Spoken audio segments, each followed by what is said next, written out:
नमस्कार, आप देख रहे हैं न्यूज़ हरियाणा। आपके साथ मैं अभिषेक पांडे। बुलेटिन की शुरुआत करेंगे, खबरों का रुख करेंगे फटाफट अंदाज में। देश में कोरोना महामारी के मामलों में लगातार बढ़ोतरी हो रही है। देश में 24 घंटे में करीब 2,75,000 नए केस मिले। 1600 से ज्यादा मरीजों की जान चली गई। 1,43,000 से ज्यादा मरीज रिकवर हुए। महाराष्ट्र में हालात सबसे ज्यादा खराब है। महाराष्ट्र में 24 घंटे में 68,000 से ज्यादा नए मामले सामने आए। 503 मरीजों ने दम तोड़ दिया, जबकि 45,000 से ज्यादा मरीज ठीक हुए।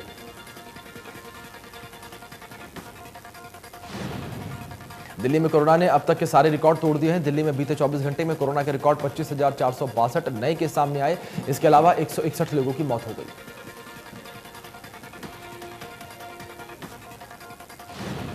देश भर में कोरोना का कहर देखने को मिल रहा है, जिसे देखते हुए राजस्थान सरकार ने लॉकडाउन की अवधि को आगे बढ़ा दिया है। इस बारे में गाइडलाइन जारी कर दी गई है। ये कर्फ्यू 16 अप्रैल से 30 अप्रैल तक लगाए जाने की बात थी, लेकिन अब राजस्थान में कर्फ्यू की अवधि बढ़ाने का फैसला लिया गया है। जानकारी के मुताबिक अब राजस्थान में 3 मई तक कर्फ्यू की अवधि बढ़ा दी गई है।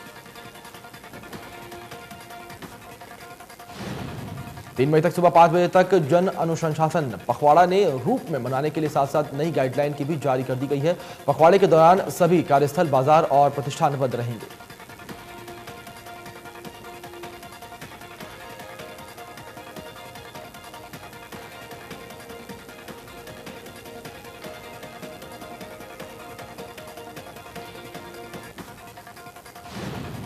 पंचायत चुनाव के दूसरे चरण में लखनऊ समेत 20 जिलों में वोटिंग हो रही है। 20,929 मतदान केंद्रों पर मतदान हो रहा है, जिसे लेकर सुरक्षा व्यवस्था के पुख्ता इंतजाम किए गए हैं। कोरोना संकट के बीच पूर्व प्रधानमंत्री मनमोहन सिंह ने पीएम नरेंद्र मोदी को चिट्ठी लिखी है। इस चिट्ठी के जरिए उन्होंने सरकार को कई सुझाव दिए। मनमोहन सिंह ने कहा कि वैक्सीनेशन में तेजी लानी होगी। मनमोहन सिंह ने कहा कि वैक्सीनेशन कोरोना से जंग में अहम है। उन्होंने ये भी कहा कि कितने लोगों को वैक्सीन लगी है, यह आंकड़ा ना देकर इस पर फोकस किया जाए कि आबादी में कितने फीसदी लोगों का वैक्सीनेशन हुआ है। कोरोना से हो रहे नुकसान का जिक्र करते हुए उन्होंने 5 सुझाव दिए हैं। मनमोहन सिंह ने कहा कि 45 साल से कम उम्र के लोगों को भी वैक्सीनेशन में छूट दी जाए। कांग्रेस के पूर्व अध्यक्ष राहुल गांधी ने चुनावी कार्यक्रमों में हिस्सा नहीं लेने का फैसला किया है। राहुल गांधी ने कहा कि देश में कोरोना की रफ्तार तेजी से फैल रही है, ऐसे में रैली और सभा करना जनहित में उचित नहीं है। उन्होंने सभी दलों के नेताओं से भी चुनावी कार्यक्रम नहीं करने की अपील की है। राहुल ने कहा कि कोरोना संक्रमण को देखते हुए बंगाल में सभी चुनावी सभाओं को रद्द कर रहा हूं। बाकी लोगों से भी जनसभाएं नहीं करने की गुजारिश करता हूं। हरियाणा में कोरोना की रफ्तार बरकरार है। 24 घंटे में 7,177 नए केस सामने आए। 29 मरीजों की मौत हो गई, जबकि टोटल एक्टिव केस 42,000 के पार। सबसे ज्यादा मामले गुरुग्राम में सामने आए हैं। गुरुग्राम में 2,401 नए मरीज मिले हैं। 2 कोरोना मरीजों की मौत हो गई। एक्टिव केस की संख्या 12,000 के पार। कैबिनेट मंत्री कंवरपाल गुर्जर ने कहा कि हरियाणा पहला राज्य बना जिसने सबसे पहले कोरोना काल में स्कूल खोलने का काम किया। कोरोना का खतरा बहुत बढ़ गया था, इसलिए स्कूल बंद करने पड़े। कैबिनेट मंत्री कंवरपाल गुर्जर ने कहा कि किसानों से हमारी सरकार बात करने को तैयार, अगर वो चाहते हैं तो बात कर सकते हैं, लेकिन कानून खत्म करने की शर्त नहीं चलेगी। कैबिनेट मंत्री मूलचंद शर्मा ने कहा कि किसानों को कोरोना को देखते हुए धरने को खत्म कर देना चाहिए। धरना तो दोबारा भी हो सकता है, लेकिन जिंदगी दोबारा नहीं लाई जा सकती। मूलचंद शर्मा ने कहा कि सरकार लगातार किसानों से निवेदन कर रही है कि बातचीत कर मसले का हल निकाला जाए। सरकार बातचीत के लिए हमेशा से ही तैयार थी। दिल्ली के सीएम अरविंद केजरीवाल ने कहा कि दिल्ली में कोरोना मरीजों की संख्या तेजी से बढ़ती जा रही है। अस्पतालों में भर्ती होने वाले मरीज बढ़ रहे हैं। पूरी दिल्ली में आईसीयू के 100 से भी कम बेड बचे हैं। केजरीवाल ने कहा कि ऑक्सीजन की भी काफी कमी है। हम लगातार केंद्र सरकार के संपर्क में हैं, उनसे मदद मिल भी रही है। अमित शाह से भी बात हुई थी तो उनको भी बताया कि बेड की जरूरत है। दिल्ली में केंद्र सरकार के कुल मिलाकर 10,000 बेड हैं, जिसमें से अभी करीब 1,800 बेड ही कोरोना के लिए रिजर्व हुए हैं। केजरीवाल ने निवेदन करते हुए कहा कि कम से कम 7,000 बेड्स कोरोना के लिए रिजर्व करें। केजरीवाल ने कहा कि अगले 2-3 दिन में 6,000 ऑक्सीजन बेड हम तैयार कर लेंगे। कई सारे अस्पतालों में हाई फ्लो ऑक्सीजन का इंतजाम कर रहे हैं। गुरुग्राम में कुछ लोग महामारी के समय में भी कालाबाजारी कर अपनी जेब भरने में लगे हुए हैं। कोरोना के इलाज के इस्तेमाल होने वाले रेमडेसिविर इंजेक्शन की धड़ल्ले से कालाबाजारी जारी है।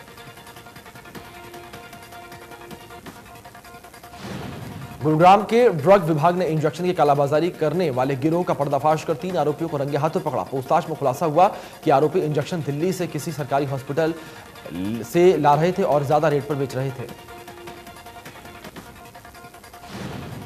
आरोपी गुरुग्राम में इंजेक्शन 25,000 रुपए में बेच रहे थे। आरोपियों से पूछताछ में खुलासा भी हुआ है कि इससे पहले भी ये 3 से 4 बार इंजेक्शन की कालाबाजारी कर चुके हैं। 2 आरोपी मेडिकल स्टोर पर काम करते हैं। पानीपत में सरकारी अस्पताल का वीडियो सामने आया है। गर्भवती महिला अस्पताल के गेट के बाहर दर्द से तड़प रही थी, लेकिन कोई भी डॉक्टर उसे देखने तक नहीं आया। गर्भवती महिला को अस्पताल के अंदर तक एडमिट नहीं किया गया। गर्भवती महिला जमीन पर लेटी रही, दर्द से तड़पती रही, लेकिन उसके सुनने वाला कोई भी नहीं था। जच्चा बच्चा केंद्र के बाहर ही डिलीवरी हो गई।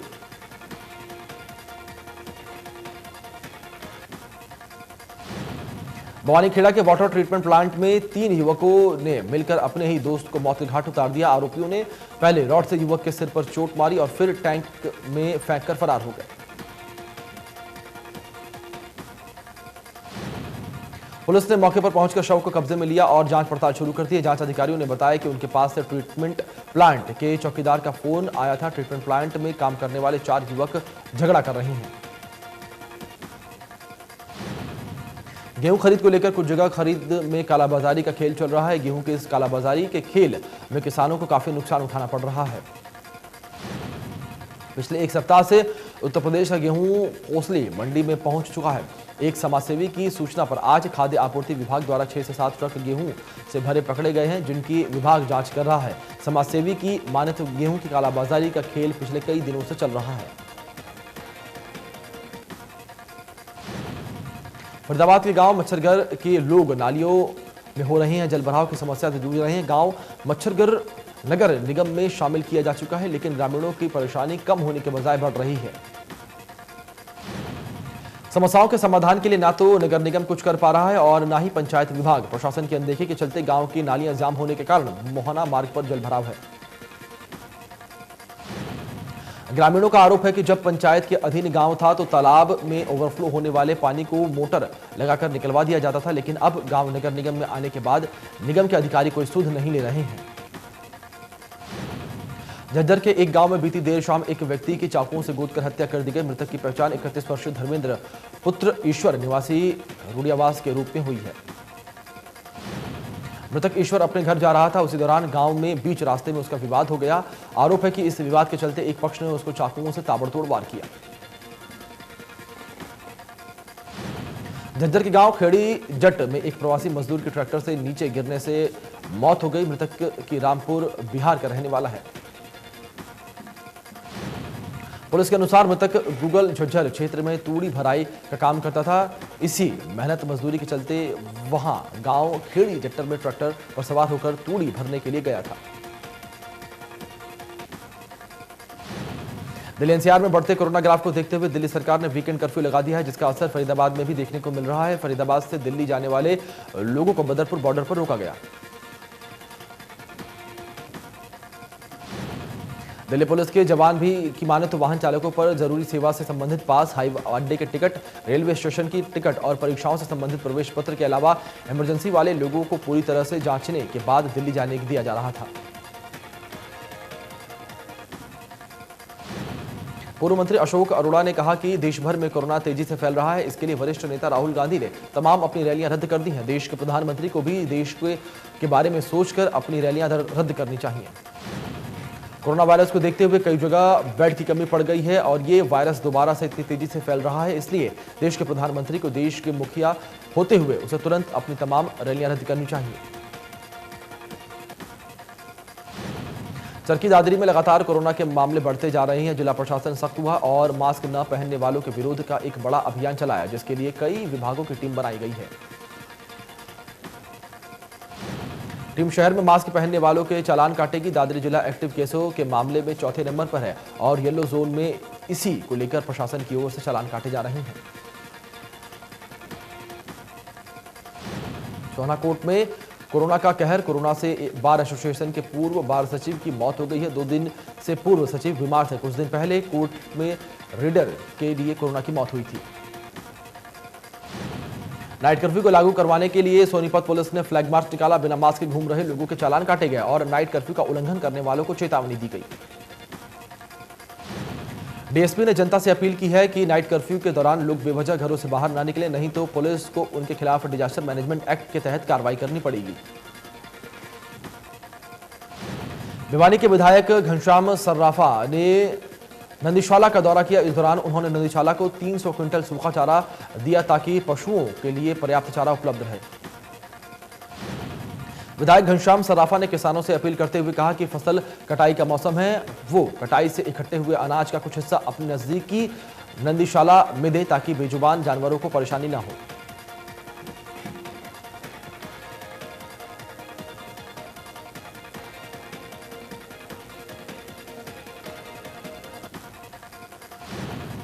पृथला में विधायक नयनपाल रावत ने ग्रामीण क्षेत्रों की समस्याओं को लेकर सरपंचों को सुझाव लिए हैं। कहा कि मुख्यमंत्री के दिए गए 5 करोड़ रुपयों के विकास कार्य करवाए जाएं। किसान आंदोलन को लेकर नयनपाल रावत ने कहा कि जनहित में किसानों को धरना खत्म कर देना चाहिए। कोर्ट और सरकार ने पहले ही कानूनों को 1.5 साल के लिए होल्ड पर कर दिया है। डबवानी अनाज मंडी में किसानों और आढ़तियों के बीच बवाल हुआ। किसानों ने आढ़तियों के सामने गेहूं से भरे बैग का वजन करवाया तो आधा किलो गेहूं ज्यादा मिला। किसानों की शिकायत पर एसडीएम मौके पर पहुंचे। उन्होंने मार्केट कमेटी सचिव की मौजूदगी में उठान के लिए तैयार बैग की जांच करवाई तो वजन ज्यादा मिला। कई बैग में वजन 750 ग्राम ज्यादा मिला। एसडीएम ने मार्केट कमेटी सचिव को मामले की जांच के आदेश दिए। कहा कि जब तक जांच पूरी नहीं होती तब तक अनाज मंडी से गेहूं का एक दाना भी बाहर नहीं जाना चाहिए। हर बैग का वजन किया जाएगा।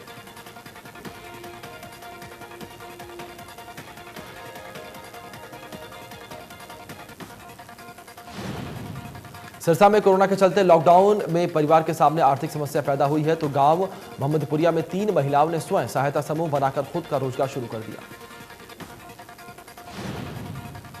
महिलाओं ने गांव में चप्पल बनाने के लिए लघु उद्योग स्थापित किया। फैक्ट्री स्थापित करने के लिए ग्रामीण आजीविका मिशन के तहत उन्होंने 1.5 लाख रुपए का लोन सरकार से लिया। मंडी खरीद बंद रहने से मौसम खराब होने के बाद भी उठान में कोई तेजी नहीं आई। खरीद का करीब 78% गेहूं अब भी मंडियों में पड़ा हुआ है। अनाज मंडी से सिर्फ 10,000 कट्टों का उठान हो सका है। शहर की तीनों अनाज मंडियों में अनाज नाम मात्र उठान हो पाया है। अतिरिक्त अनाज मंडी में खरीद के बाद गेहूं के लाखों कट्टे खुले पड़े हैं। यही हाल नई अनाज मंडी और पुरानी अनाज मंडी का भी है।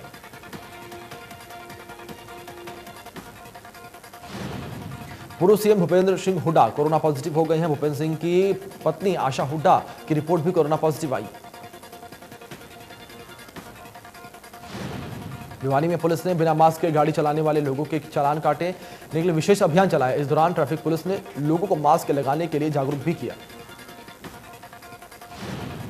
जो लोग हेलमेट नहीं लगाए हुए थे या सीट बेल्ट नहीं लगाई हुई थी उनके भी चालान काटे गए। चेतावनी की अगर ट्रैफिक नियमों का पालन नहीं किया गया तो वाहन इनपाउंड कर लिया जाएगा।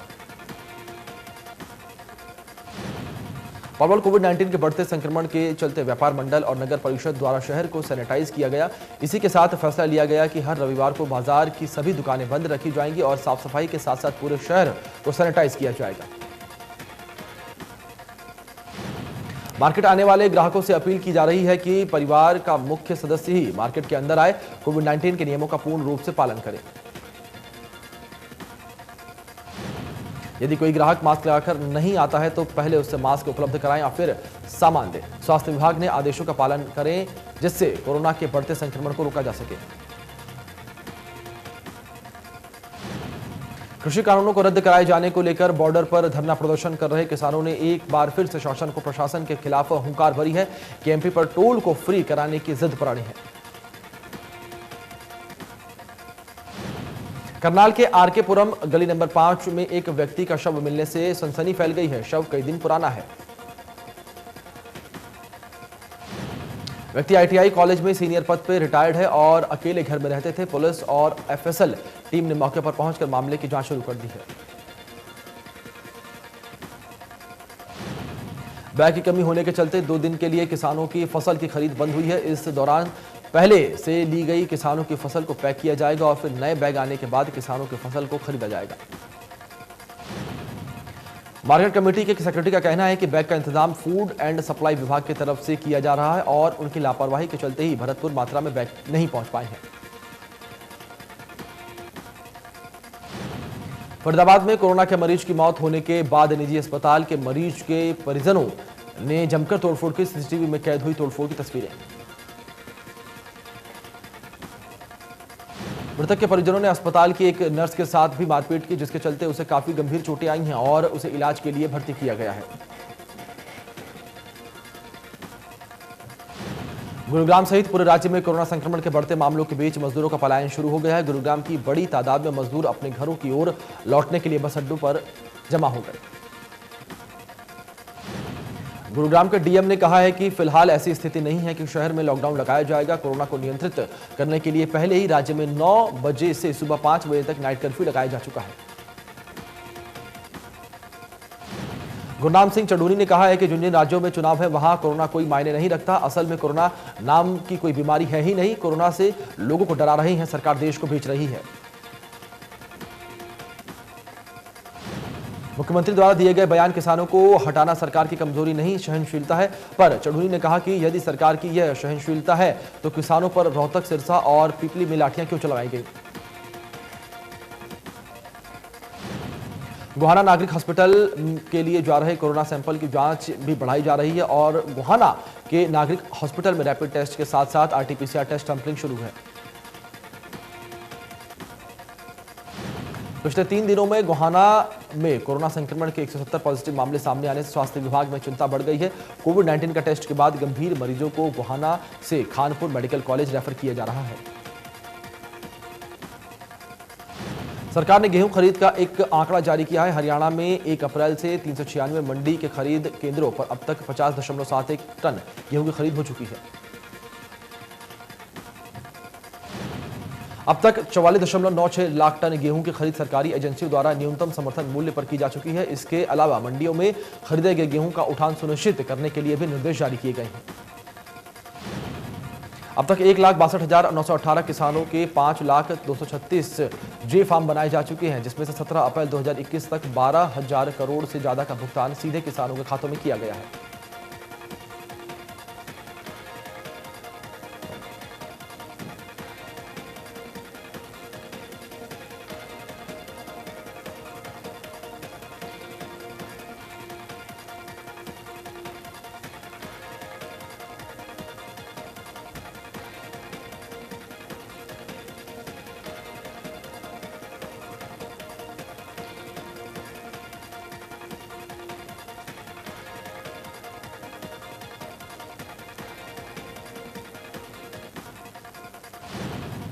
इनलो प्रधान महासचिव अभय चौटाला ने गेहूं खरीद को लेकर सरकार के सभी दावे फेल हो गए हैं।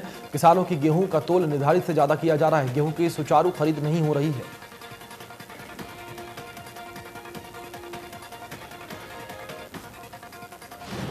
अभय चौटाला ने कहा कि सरकार नहीं चाहती कि किसान अनाज मंडी में गेहूं बेचने आए। जल्द मंडियों में गेहूं का उठान नहीं हुआ तो इनेलो मंडियों की तालाबंदी करेगी।